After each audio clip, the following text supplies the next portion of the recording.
true detox. And just to kind of tell you what this is the cell, this is the brain, this is the lymphatic system, kidney, liver, and the intestines or the gut. So when you're looking at this, these are the detox pathways. So you'll understand this when I start to talk about things like liver cleanses, colon cleanses. They're actually working with these more downstream detox pathways. But when you're truly detoxing the body, you have to be able to detox at the cellular level or at the brain level. And this is what's missing in a lot of herbal cleanses, juicing, and things of that sort. So juicing can support this. Colon cleanses can support this. Liver cleanses can support it. What else is out there? Saunas, herbal remedies, a lot of things that are out there can support this, but it doesn't, but it gives you a false reality of a true detox. Because remember, a lot of these toxins accumulate over time. For years, you've been accumulating various toxins, and toxins are, chemicals that we ingest in our bodies. They could be mold, hidden infections such as Lyme's disease. So there's so many variations of toxicity, and I don't want people to get the false reality of thinking that if they did a juice for 10 days that they're being eliminated. Again, it's a process, but it has to be done consistently over time. So let me further explain this a little bit more. Now you know what this is. So this is the more upstream detox, and this is more downstream that needs to be supported. So again, the lymphatic system, kidney system, liver system, and a lot of people are familiar with liver cleanses. So let me just start with the liver, because this is what a lot of people are familiar with. So the liver works with the gallbladder to produce bile, and bile is produced to carry toxins away from the body. So it's actually released into the gut or the intestines, and that's where we evacuate. So when we evacuate, we're to get rid of waste, correct? But what if you started doing all these detoxes that you found at the local health food store, try to release all these toxins, but you're constipated or you're not evacuating properly? That can cause a lot of stress on the body. And what happens is you end up recirculating a lot of these toxins, and it can cause more harm than good. So if any of you have ever done a detox in the past, did you get nauseous? Did you get headaches? Did you feel worse? Chances are it's because you were recirculating these toxins and they weren't being eliminated correctly. And there's a strategy for that, because a lot of times these organs have to be prepared before you can actually start detox. And that's actually the first phase of a proper detox, is detox preparation. You got to prepare the liver, prepare the kidneys, and prepare the lymphatic system to be able to release these toxins.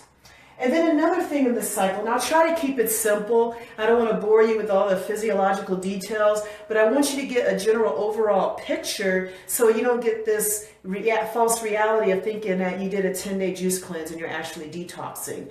Because chances are when you're drinking juices, you're not going to the bathroom regularly and things of that sort. So this is important to understand. So again, you need a true binder in the gut to be able to get the toxins out of the body. But if not, you're going to recirculate and make yourself even sicker. Okay? And then also when you're overweight, another thing that people need to be aware of about toxins is that it's stored in the fat.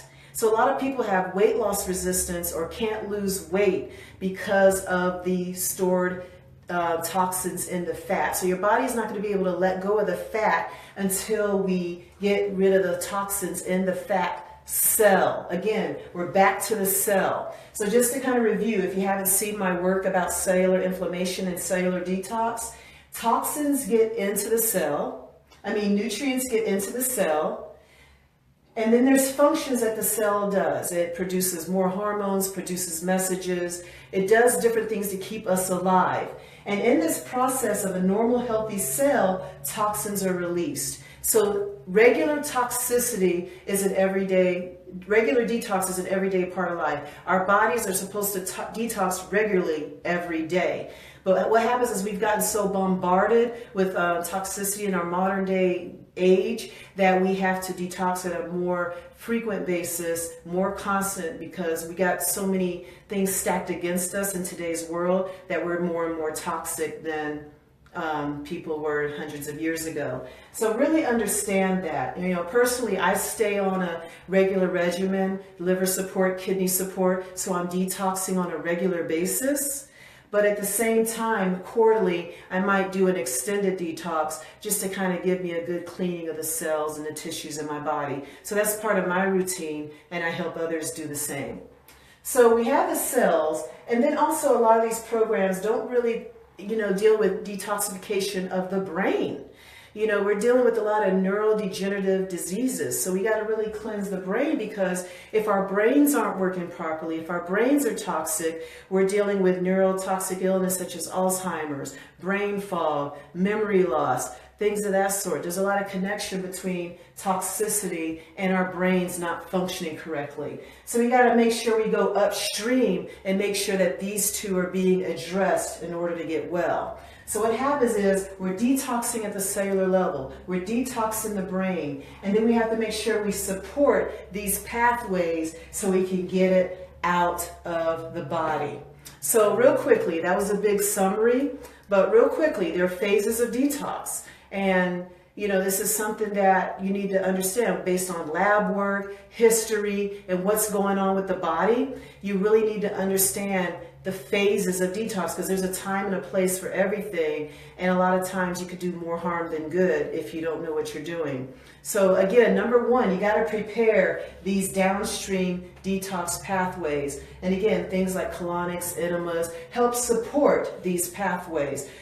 So there is a time and a place for that, and that could take 1 to 2 months. So remember, I was saying that people take 10-day fast, 5 3-day cleanses and things of that sort. That again, that's not sufficient enough for something that took years to develop. So this could take anywhere from 1 to 2 months to actually prepare the detox pathways. And then we have to clear the body.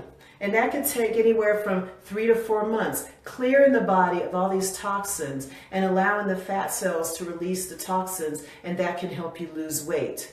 Okay, so that takes a few months. And then clearing the brain, which can take up to a year. So a lot of heavy metal toxicity and things of that sort can take years to get your brain functioning. So I know it's a lot, but just understand that there is a process and a procedure to that.